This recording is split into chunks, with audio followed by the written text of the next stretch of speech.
प्रभानना नामान्येतानि साराणि तेषामभ्यन्तराणि च। नमो देव्यै महादेव्यै सुरभ्यै च नमो नमः। गवाम्बीजस्वरूपायै नमस्ते जगदम्बिके। नमो राधाप्रियायै च पद्मांशायै नमो नमः। नमः कृष्णप्रियायै च गवामात्रे नमो नमः। वसुदेवसुतं देवं कंसचाणूरमर्दनं गुरुं ॐ गुरुर्ब्रह्मा गुरुर्विष्णुः गुरुर्देवो महेश्वरः गुरुः साक्षात् परं ब्रह्म तस्मै श्री गुरवे नमः। सशङ्खचक्रं सकिरीटकुण्डलं सपीतवस्त्रं सरसीरुहेक्षणं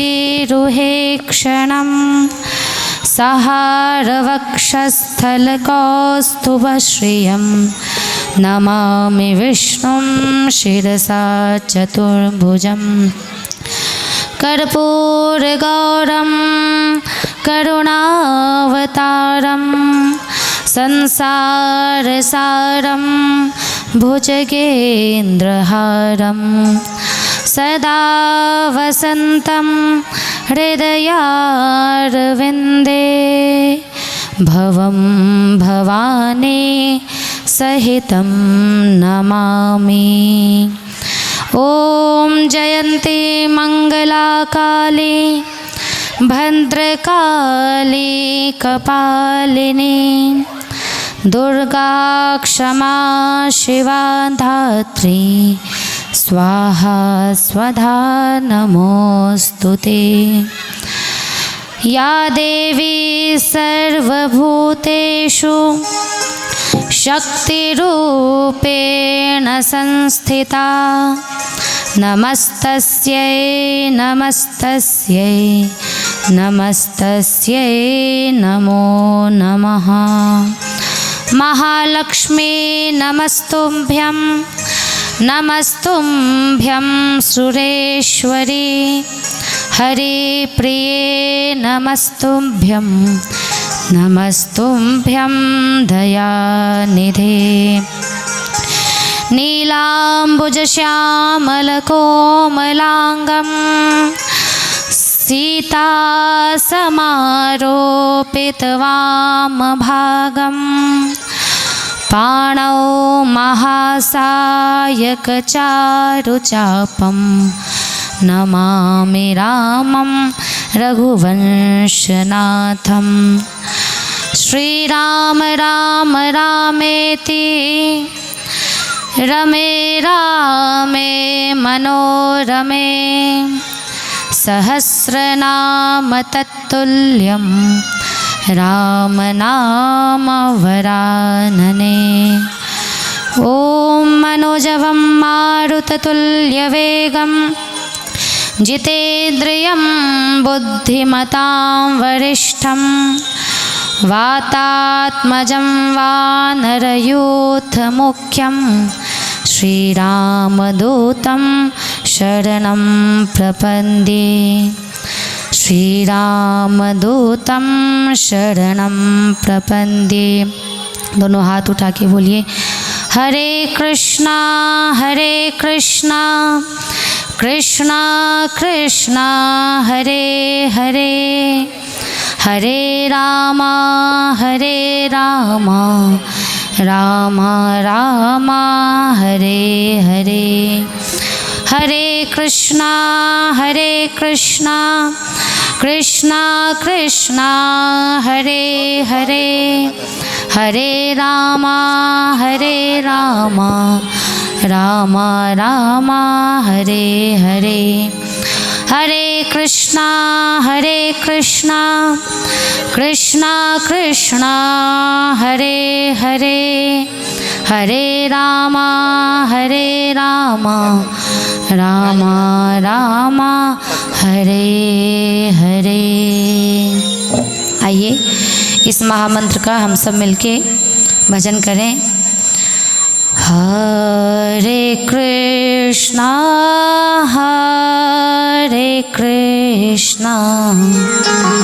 कृष्णा कृष्णा हरे हरे हरे राम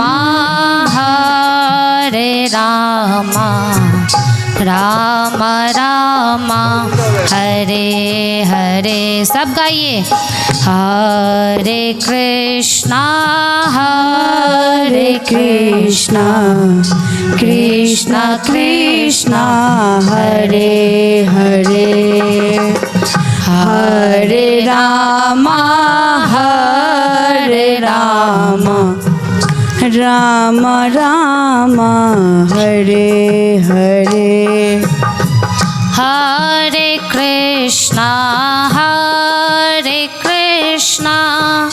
कृष्णा कृष्णा हरे हरे हरे राम राम राम हरे हरे हरे कृष्णा कृष्णा कृष्णा हरे हरे हरे राम राम राम हरे हरे हरे कृष्णा कृष्णा कृष्णा हरे हरे हरे राम राम राम हरे हरे हरे कृष्णा कृष्णा कृष्णा हरे हरे हरे राम राम राम हरे हरे हरे कृष्णा कृष्णा कृष्णा हरे हरे हरे राम राम राम हरे हरे हरे कृष्णा कृष्णा कृष्णा हरे हरे हरे राम राम राम हरे हरे हरे कृष्णा कृष्णा कृष्णा हरे हरे हरे राम राम राम हरे हरे हरे कृष्णा कृष्णा कृष्णा हरे हरे हरे राम राम राम हरे हरे हरे कृष्णा कृष्णा कृष्णा हरे हरे हरे राम राम राम हरे हरे हरे कृष्णा हरे कृष्णा कृष्णा कृष्णा हरे हरे, हरे रामा राम राम हरे हरे। हरे कृष्णा कृष्णा कृष्णा हरे हरे, हरे रामा राम राम हरे हरे। हरे कृष्णा कृष्णा कृष्णा हरे हरे, हरे रामा राम राम हरे हरे। जय जय श्री राधे श्याम, निताय गौर हरि बोल। श्री सद्गुरुदेव भगवान की जय, सब संतन की जय, सब भक्तन की जय, भक्त और भगवान की जय। जय जय श्री राधे श्याम, जय जय श्री सीताराम। हर हर महादेव शंभो।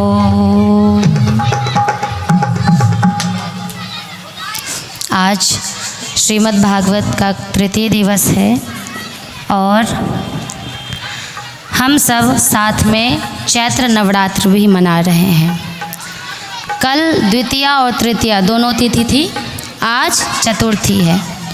तो प्रथमम शैलपुत्री च, द्वितीयम ब्रह्मचारिणी, तृतीयम स्कंदमातेति कुष्मांडेति चतुर्थकम। अर्थात आज माता कुष्मांडा का दिन है। नवरात्रि के अवसर पे दुर्गा सप्तशती से एक मैं कथा जरूर सुनाना चाहूँगी, महिषासुर की कथा।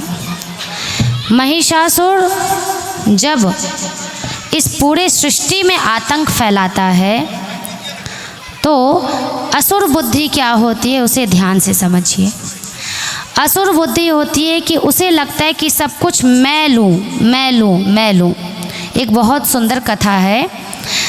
जब यज्ञ हो रहा था तो ऋषियों को जाकर असुरों ने पूछा, राक्षसों ने पूछा कि आप देवताओं को ही आहुति क्यों देते हैं। अर्थात ओम अग्नये स्वाहा, ओम इंद्राय स्वाहा, ओम वरुणाय स्वाहा, अर्थात केवल देवताओं को ही आहुति क्यों प्रदान की जाती है। अरे भाई, हम भी देवता के समान बलवान हैं, हम असुर हैं, राक्षस हैं। जितनी देवता तपस्या नहीं करते उससे अधिक तपस्या हम करते हैं। सत्य बात है ये। अर्थात अगर देवता और असुर में तुलना की जाए तो सबसे अधिक तपस्या असुर करता है। जैसे अभी प्रसंग आएगा हिरण्यकश्यप का, कितने हजार वर्षों तक तपस्या करके वो वरदान प्राप्त करता है। अमृतत्व का करना तो चाहता था, अमृतत्व का, लेकिन उसे अमृतत्व किसी को भी मिल नहीं सकता, इसलिए उसे नहीं मिला। तो असुरों का ये प्रश्न था कि हम भी कश्यप मुनि की संतान हैं। कल हमने जाना था कि कश्यप मुनि की कितनी पत्नी हैं? 2। कौन कौन? दिति और अदिति। दिति से राक्षस उत्पन्न हुए असुर, और अदिति से देवता उत्पन्न हुए। ये सब क्यों? एकमात्र गर्भ संस्कार और माता की सोच के कारण, विचार के कारण। इसलिए राक्षसों का ऐसा कहना था ऋषियों से कि हमें भी हवन में, यज्ञ में हमें भी सम्मिलित करो, हमारे भी नाम की आहुति दो। ओम हिरण्यकश्यपाय स्वाहा, हैं, ओम महिषासुराय स्वाहा, ऐसे करके हमें आहुति दो। तो ऋषि कहते हैं कि ये असुर तो बहुत मूर्ख बुद्धि हैं, इन्हें अगर हम ऐसे समझाएंगे तो पता चले कि हमारा ही शीश धड़ से अलग कर देंगे। क्या किया जाए? उन्होंने एक उपाय सोचा कि हे असुरों, हे राक्षसों, आप लोगों को मैं क्यों आहुति नहीं हम लोग देते हैं, इसका एक कारण है, लेकिन अभी मैं नहीं बताऊंगा। पहले आप लोग सादर आमंत्रित हैं हमारे घर पे भोजन के लिए। किसके लिए? भोजन के लिए। ज़रूर हमारे घर पे पधारिएगा, हमारे आश्रम में पधारिएगा, वहाँ बहुत सुंदर सुंदर पकवान मिष्ठान आपके लिए दिया जाएगा। लेकिन जैसे ही असुर प्रातः पहुँचते हैं ऋषियों के आश्रम में, देखते हैं कि ये क्या, देवताओं को भी आमंत्रित किया गया है, अर्थात देवता भी अतिथि बनकर ऋषियों के आश्रम में आ गए हैं। अब क्या होता है, सभी ऋषि मिलके बहुत सुंदर 56 पकवान समझते आ होंगे आप लोग, पूरी, खीर, सब्जी, मिठाई, जितने सुंदर सुंदर स्वादिष्ट पकवान हो सकते हैं सभी देवताओं की थाली में भी लगाया गया और असुरों की भी थाली में लगाया गया। अब क्या होता है, लेकिन जैसे ही वो लोग भोजन के लिए हाथ आगे बढ़ाने लगे, ऋषियों ने कहा क्षमा करिएगा, इस भोजन के लिए एक शर्त है, एक नियम है, आप सीधे हाथ से भोजन नहीं कर पाएंगे। तो अरे ये कैसी बात हुई, हाँ, क्योंकि इस भोजन के इस प्रतियोगिता में जो जीत जाएगा उसे ही आगे से आहुति दी जाएगी। यही इस भोज आमंत्रण का ये एक लक्षण था, एक आप लोग को बुलाने का यही मूल कारण था कि जो इस भोजन को सर्वप्रथम थाली से निकालेगा उसे ही आहुति दी जाएगी। लेकिन शर्त क्या है, शर्त है कि आपको ऐसे भोजन नहीं करना। कैसे करना है, सभी असुरों और देवताओं के हाथ में इतनी बड़ी बड़ी लकड़ी बांधी गई। क्या बांधी गई, बताइए, क्या बांधी गई, इतनी बड़ी लकड़ी पूरा बांधी गई। अब बताइए कैसे भोजन होगा, ऐसे भोजन हो सकता है? ये देखो चावल मैंने लिया ऐसे, हाँ, दाल चावल सब्जी, ये गया मुंह में गया, बताइए ना, जा रहा है? अगर आपके भी हाथ में कोई लकड़ी बांध दे तो क्या होगा, हम भोजन नहीं कर पाएंगे। लेकिन अब देखिए देवता और असुरों में अंतर क्या होता है। हाँ, ऋषियों ने कहा था कि यही शर्त है कि जो भोजन कर पाएगा, अपने मुख में डाल पाएगा, उसे ही हम यज्ञ में भी आहुति देंगे। तो अब असुर लोग क्या कर रहे हैं, ऐसे कर रहे हैं, सारा जितने 56 प्रकार के भोजन थे सारे इधर उधर बिखर गए। किसी एक भी असुर राक्षस के मुंह में एक दाना भोजन मुख में नहीं गया। अब देवताओं की बारी है। देवताओं ने क्या किया, उनके मतलब समान व्यवहार किया गया, उनके भी हाथों में इतनी बड़ी लकड़ी बांध दी गई। फिर क्या हुआ, देवताओं ने एक उपाय सोचा, एक देवता यहाँ, दूसरे देवता उनके सामने बैठ गए। अब क्या होगा, एक दूसरे को भोजन पवा रहे हैं। एक देवता जैसे अग्निदेव सूर्यदेव को सूर्यदेव, अग्निदेव को इंद्रदेव, वरुण देव को वरुण देव, इंद्रदेव को, क्योंकि हम स्वयं तो ऐसे नहीं पा सकते, लेकिन हमारा हाथ सीधा है तो सामने वाले को बड़े आराम से खिला सकते हैं, है ना। तब जब भोजन समाप्त हो गया तब ऋषियों ने कहा कि हे असुरों, यही अंतर आप में और देवताओं में है। क्या, जिसकी बुद्धि देने वाली होती है वो कहलाता है देवता, और जो कहता है बस सब मेरा मेरा मेरा, वो कहलाता है कौन, असुर राक्षस। और चूंकि हम आहुति, हम यज्ञ क्यों करते हैं, यज्ञ का एकमात्र संकल्प होता है कि यज्ञ करने से इस प्रकृति को पोषण मिलता है। कल हमने पंच महाभूत के बारे में जाना था ना, बोलिए, पृथ्वी, जल, अग्नि, वायु, आकाश। तो यज्ञ का एकमात्र फल होता है ये जो पंच महाभूत, जो हमें जल, अगर हम जल को संरक्षित नहीं करेंगे, जल को स्वच्छ नहीं रखेंगे तो पीने का जल, आज देखिए, कभी आपने कल्पना की थी कि जल बोतल में मिलेगा 10 रुपये, 20 रुपये, 50 रुपये, हाँ, 100 रुपये, कभी कल्पना की थी? हंसी आती थी पहले के ज़माने में, अरे पानी भी कोई बेचता है।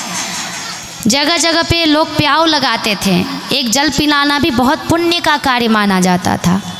आप सब जो वृद्ध जन हैं वो समझ पा रहे होंगे इसको, कि पहले के गांव में, शहर में जगह जगह मटका रखा जाता था जल का। क्यों? क्योंकि पथिक कोई आएगा, उसको प्यास लगी होगी तो वो शीतल पानी पी के, मटके का पानी पी के अपना प्यास बुझाएगा।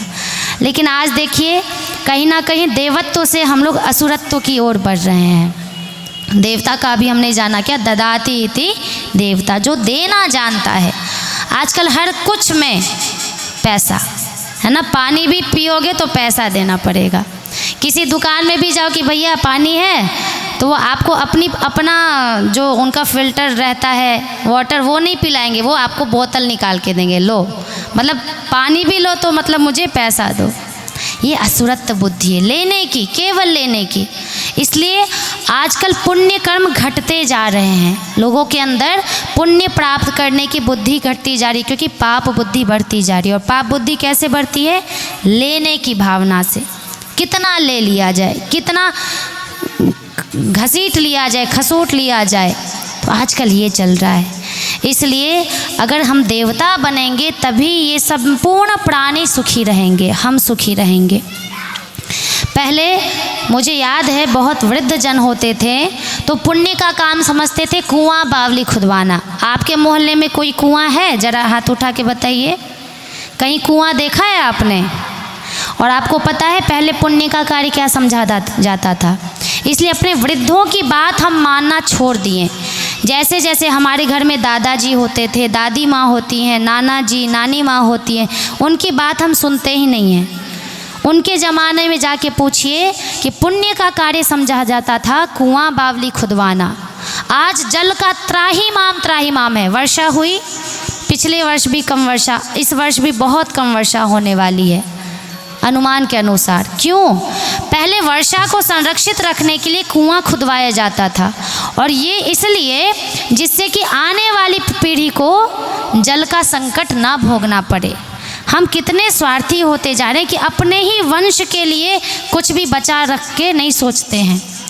पहले वृक्ष लगाया जाता था, आम का वृक्ष हो, हाँ पीपल का वृक्ष हो, जो सबसे ज़्यादा ऑक्सीजन देता है। क्यों? एक व्यक्ति ऐसे वृक्ष लगा रहे थे तो उनसे किसी ने पूछा कि दादा ये बताओ, आप इतने बूढ़े हो, 90 साल के हो, और अभी आम का वृक्ष लगा रहे हो, आप तो ये देख भी नहीं पाओगे इस वृक्ष का, ना आम का फल खा पाओगे। तो उन्होंने क्या कहा, मैं ये अपने लिए नहीं लगा रहा, मेरे आने वाले वंश में और जितने भी लोग हैं हमारे समाज के, वो इस आम के वृक्ष से आम का स्वाद चख सके, इसलिए मैं ये लगा रहा हूँ।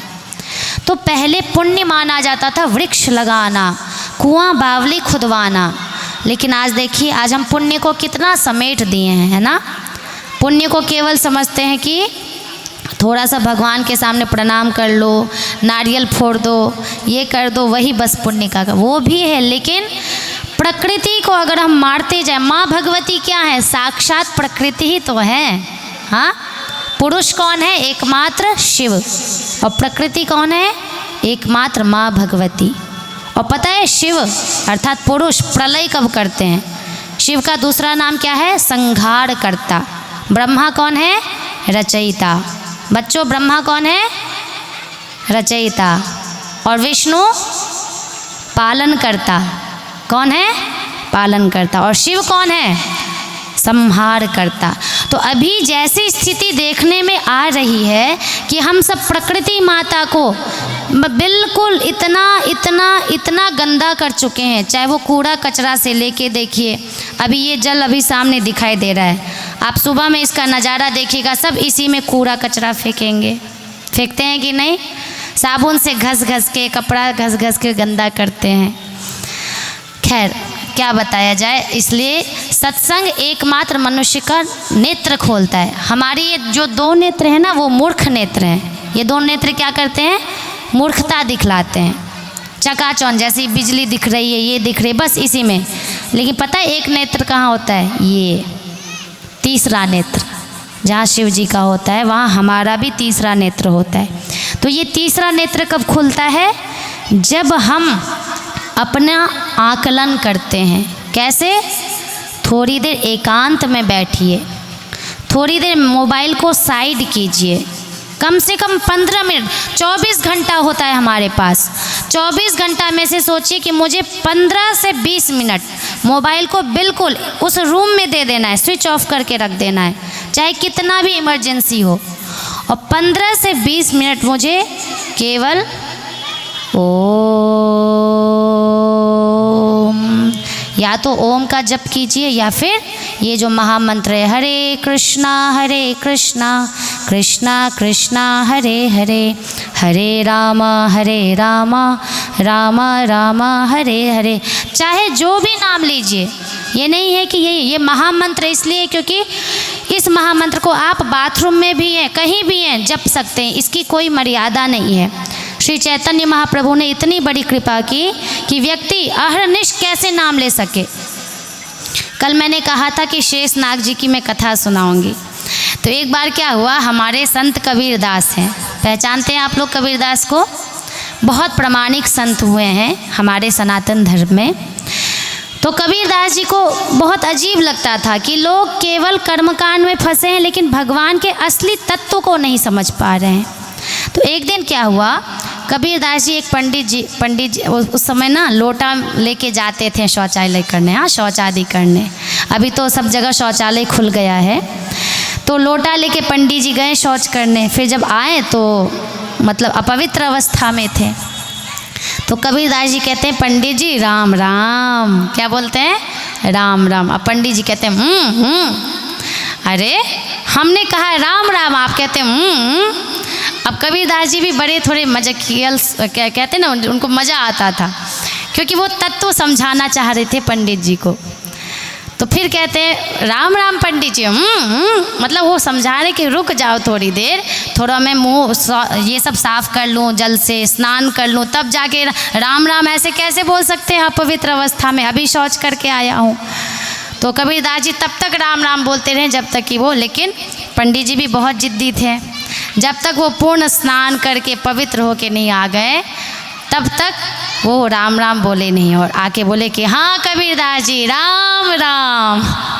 बहुत ज़ोर से उनको हंसी आई, अरे अभी मैं राम राम बोल रहा हूँ तुम्हें हंसी आ रही है।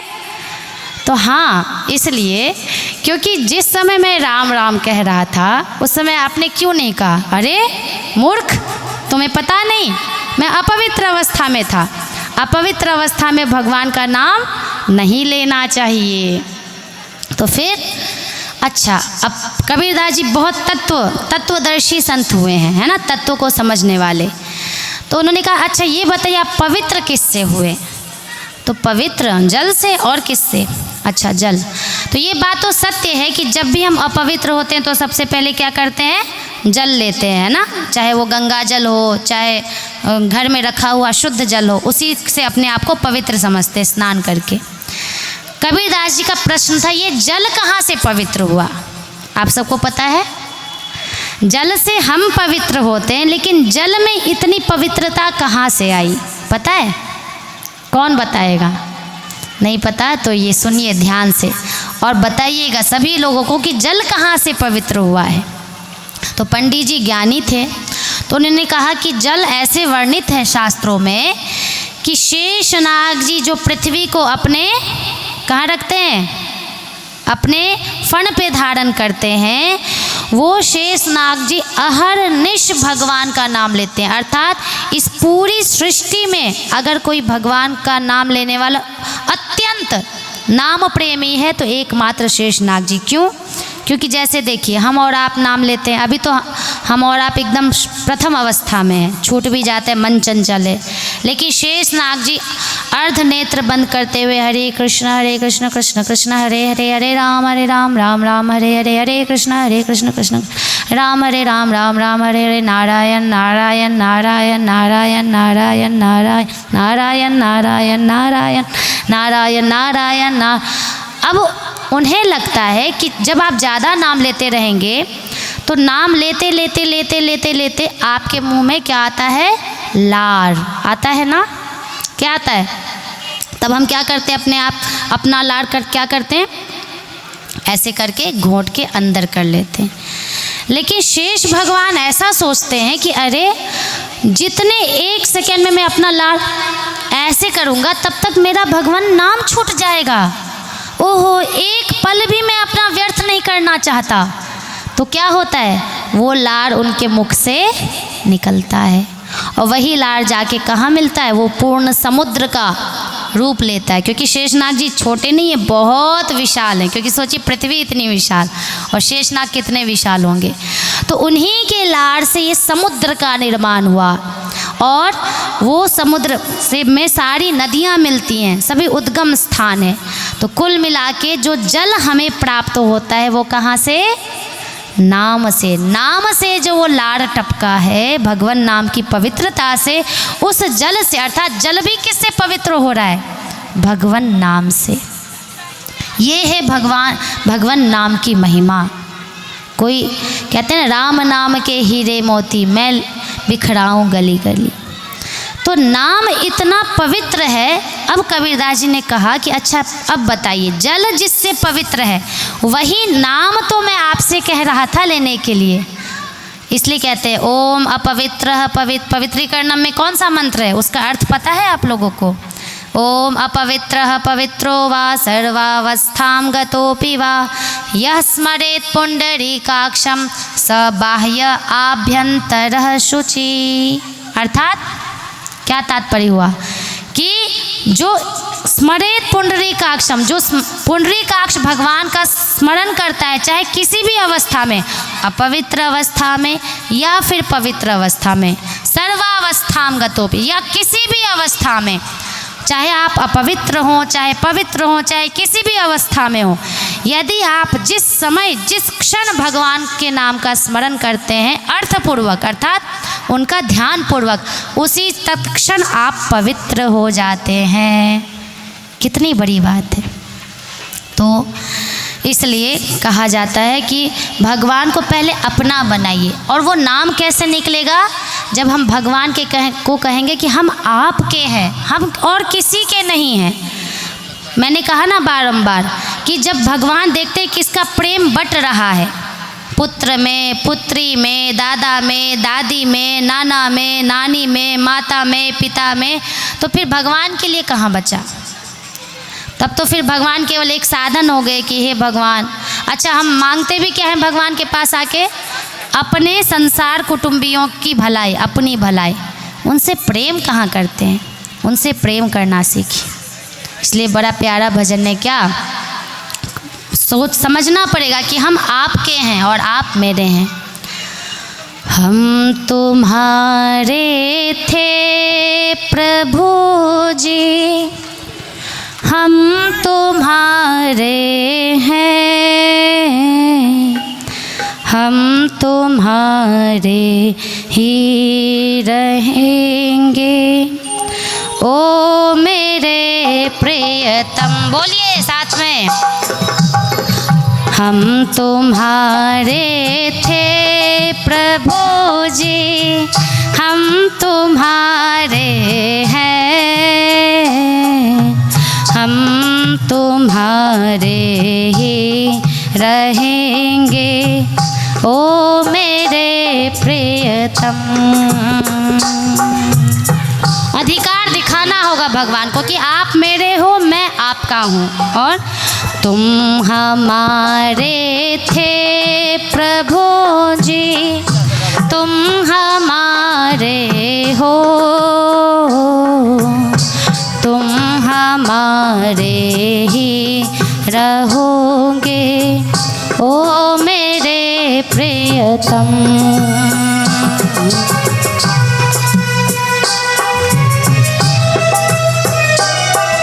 हेलो। तुम हमारे हो, तुम हमारे ही रहेंगे। ओ मेरे प्रियतम। और कहना पड़ेगा कि आपके सिवा मेरा दुनिया में कोई मित्र, सच्चा मित्र है ही नहीं, क्योंकि जिसको मैं अपना मानता हूँ वही मुझे धोखा देता है। ये बात सच है कि नहीं? जिसके लिए सबसे ज़्यादा प्रेम करो, जिसको आप सबसे ज़्यादा मानो, वही आपसे नफरत करने लगता है, वही आपको धोखा देने लगता है। इसलिए कहते हैं तुम्हें छोड़ सुन नंद दुलारे, कोई न मीत हमारो। तुम्हें छोड़ सुन नंद दुलारे, कोई न मीत हमारो।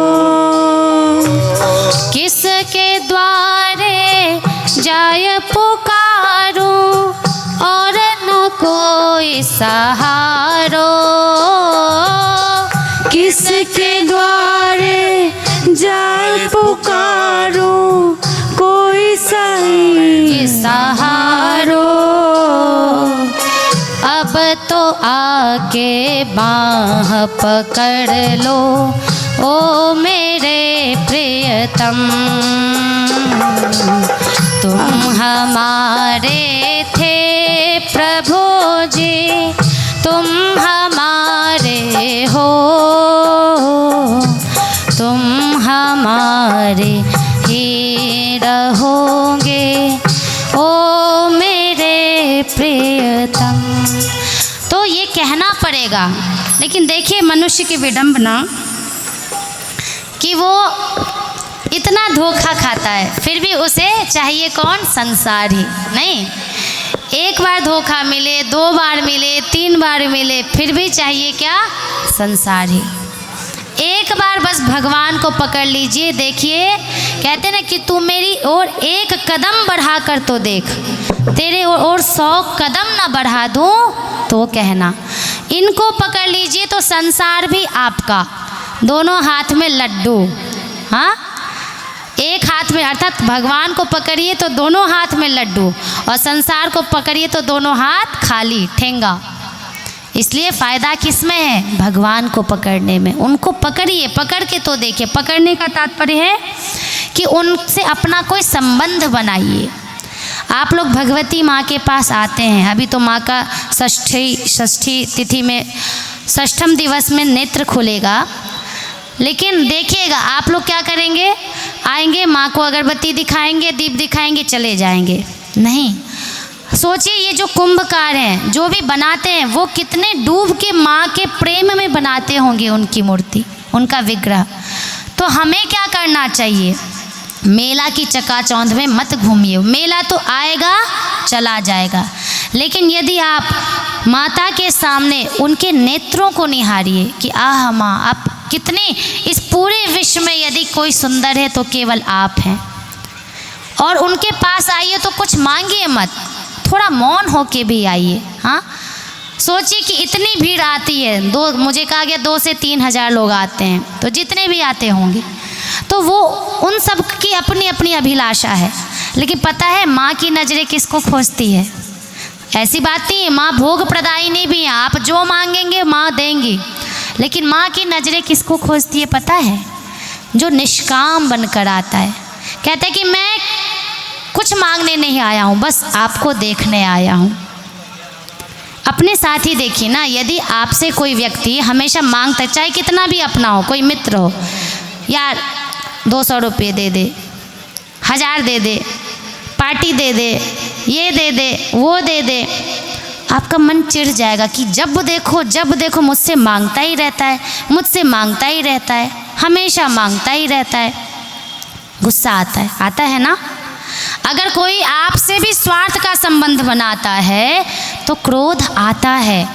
लगता है कि कितना स्वार्थी इंसान है। रिश्तेदारी में भी अगर कोई स्वार्थ का संबंध निभाए, आपकी भलाई, केवल अपना भला सोचता रहे अपना, तो आपको लगता है ना इस रिश्तेदार से संबंध हटा लूँ।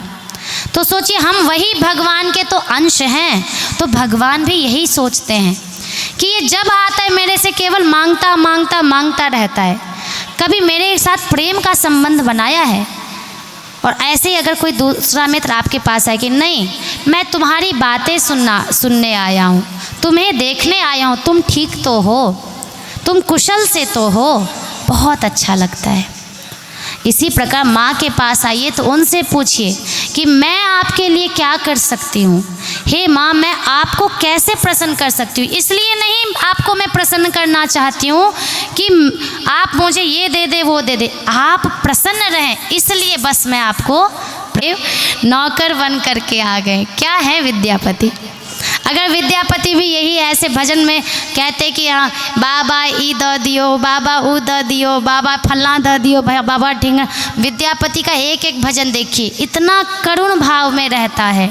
हाँ, भक्ति में निष्काम भक्ति के स्वरूप है विद्यापति हमारे।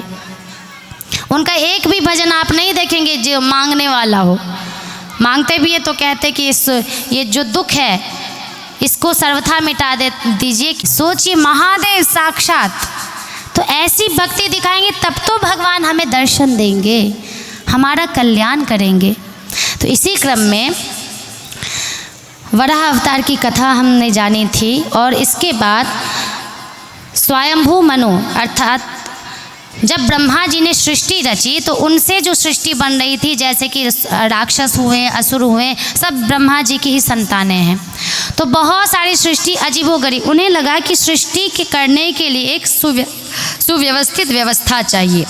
तब उन्होंने अपने वाम भाग से एक स्त्री को उत्पन्न किया जिसका नाम था शतरूपा। ध्यान से सुनिए, सनातन धर्म का प्रारंभ यहीं से होता है। आप लोग को पता होना चाहिए कि हमारे प्रथम पूर्वज कौन थे। अब आजकल तो ऐसा हो गया कि दादाजी का बस नाम याद है और दादाजी के दादाजी कौन थे वो भी नहीं याद रहता है कि नहीं।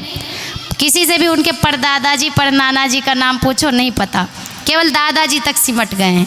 लेकिन पहले अपने पूर्वजों का नाम तो हमारे प्रथम पूर्वज कौन है उनका नाम याद रखिए। प्रथम अर्थात इस धरती पर जो प्रथम मनुष्य आए वो कौन थे। तो वाम भाग से शतरूपा हुई और दक्षिण भाग से मनु हुए जिनका नाम था स्वयंभू मनु। तो मनु हुए प्रथम मानव और शतरूपा उनकी पत्नी हुई और इनसे 3 संतान हुई। आकुति, ध्यान से सुनिएगा, कल मैं पूछने वाली हूँ, होमवर्क है आप लोगों का, ठीक है। एक कौन हुई? शतरूपा स्त्री और दूसरे स्वयंभू मनु। और इनकी कितनी संतान है? 5। कितनी है? 5। आकुति, बोलिए, आकुति, देवहूति, प्रसूति, ये 3 कन्या, आकुति, देवहूति, प्रसूति और उसके बाद उत्तानपाद और प्रियव्रत, ये 2 बेटे हैं, उत्तानपाद और प्रियव्रत। तो ये 5 संतान हैं। तो आकुति कहा जाता है कि इन 3 कन्याओं से संपूर्ण संसार भर गया, अर्थात इन तीनों ने विवाह किया। अब यहाँ पर इस सूक्ष्म बात बताती हूँ मैं, बहुत ध्यान से समझिएगा हमें, क्योंकि हमें जो शास्त्र की बातें नहीं बताई जाती है, वो बकरी वाली कहानी सुनाई थी ना, बस परंपरा में हम जी रहे हैं, हम शास्त्र में नहीं जी रहे हैं, हम परंपरा में और झूठी परंपरा में जी रहे हैं। बस कुछ भी बता दिया गया उसको ही सच मानिए, लेकिन सच क्या है समझिए ध्यान से। इन 3 कन्याओं से पूरे वंश का विस्तार हुआ है। तात्पर्य क्या है? अभी आपने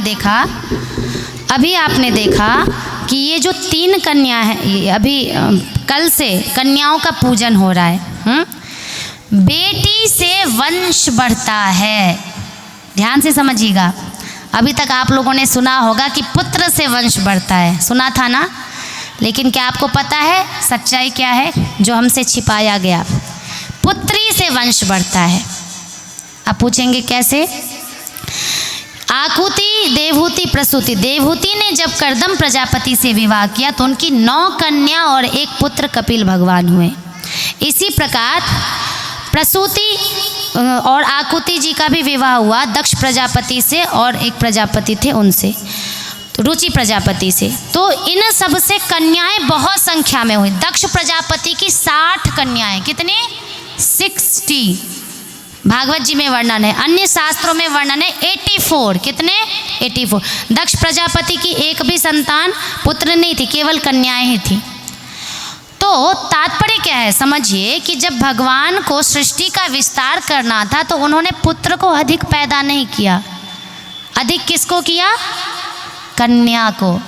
तो अब सोचिए, तर्क लगाइए, ज़्यादा से ज़्यादा उस समय कन्या को उत्पन्न क्यों किया जा रहा था? क्योंकि वंश किससे बढ़ता है? कन्या से बढ़ता है, निश्चित वंश कन्या से बढ़ता है। अच्छा, प्रकृति का देखिए, आप जब भी विवाह, किसी भी दंपति का विवाह होता है तो सर्वप्रथम प्रकृति बैलेंस बनाने के लिए कन्या उत्पन्न करती है, क्योंकि ज़्यादा अगर कन्या होती है तभी ये संसार और ये वंश परंपरा आगे बढ़ेगी।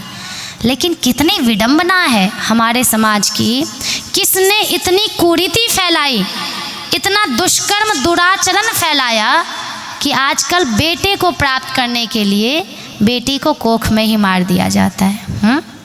भ्रूण हत्या। हम हमेशा, इसलिए मैंने कहा ना कि अब देवत्व तो नहीं रह गया है, असुरत्व तो धीरे धीरे बढ़ रहा है। कन्या को मारा जा रहा है। अरे मूर्खों, क्या आपको पता नहीं कि वंश कन्या से बढ़ता है? नहीं तो क्या मूर्ख प्रजापति दक्ष थे? क्या मूर्ख प्रजापति स्वयंभू मनु थे? क्या मूर्ख रुचि प्रजापति थे? क्या कर्दम प्रजापति थे? जो वो तो ऋषि थे। अच्छा सोचिए जरा, हम आप तो साधारण मनुष्य हैं। हम आप केवल इतना कर सकते हैं कि ठीक है, पता नहीं क्या आएगा इसलिए जाते हैं। अब तो पूर्ण निषेध है, कानूनन प्रतिबंध है, और ना जाने कितना ज़्यादा लड़कियों के लिए, उनको बचाने के लिए बहुत सारे लोग योजना निकालते हैं। सरकार भी, ये भी जागरूकता हो रही है, लेकिन इसकी आवश्यकता क्यों पड़ी? प्रश्न है इस समाज से कि लड़कियों को बचाने के लिए इतनी जागरूकता, बेटी बचाओ बेटी पढ़ाओ, ये करो वो करो, क्यों हुई? तो कहीं ना कहीं ये जो पाखंड फैला वो हमें निर्बीज करने के लिए, हमें नष्ट करने के लिए पाखंड फैला। गौर करिए, जो विधर्मी है वो आपकी कन्याओं को ले जाते हैं कि नहीं? इसलिए आज से इस बात को गांठ बांध लीजिए कि वंश कन्या से बढ़ता है। तो कन्या हो तो उसको सुख मनाइए, लेकिन दिक्कत क्या है कि इसमें सबसे बड़ा आड़ आता है दहेज प्रथा। और ये भी दहेज प्रथा गलत परंपरा है। आपको पता है पहले दहेज कन्याओं को दिया जाता था। जब आप मनुस्मृति पढ़ेंगे तो उसमें लिखा है कि पुत्री को पुत्र वाले दहेज देते थे। अब देखिए बीच में लोचा कहाँ हुआ। तो वहाँ मनु ने कहा है कि नहीं, पुत्री को पुत्रों से धन नहीं लीजिए आप, अर्थात कभी भी विवाह में पैसे का व्यापार नहीं होना चाहिए। एक संबंध, मीठा संबंध बनने जा रहा है, इसे कटुता में मत बदलिए। तो वहाँ मनु का कहना कुछ और था, लोग क्या समझ लिए, अच्छा पुत्री के पिता को धन नहीं लेना चाहिए, मतलब पुत्री का पिता धन दे। नहीं, हर बात का हम उल्टा मतलब निकालते गए। तो दहेज प्रथा भी पुत्री को दिया जाता था। तो यहाँ आज देखिए क्या बताएं, इसलिए अब यहाँ से ख़त्म कीजिए। कम से कम अपने मिथिला में सोचिए कि दहेज परंपरा ख़त्म करना है। और ये ख़त्म कौन करेगा? जो लड़का स्वयं विवाह कर रहा है वो ख़त्म करेगा कि नहीं, मेरे घर में कोई नौकरानी, कोई ये नहीं आ रही जिसको मैं खरीद रहा हूँ। हाँ, खरीदे भी तो उसको पैसा देना चाहिए। कितनी बड़ी बात है। देखिए दहेज भी वही लें, घर के लिए एक नौकरानी भी वही लें। हाँ, उनके दोनों हाथ में लड्डू और बेचारा कन्या के पिता के हाथ में 0 बट्टे सन्नाटा। गलत परंपरा बना दी गई है, इसको बदलना होगा, तोड़ना होगा।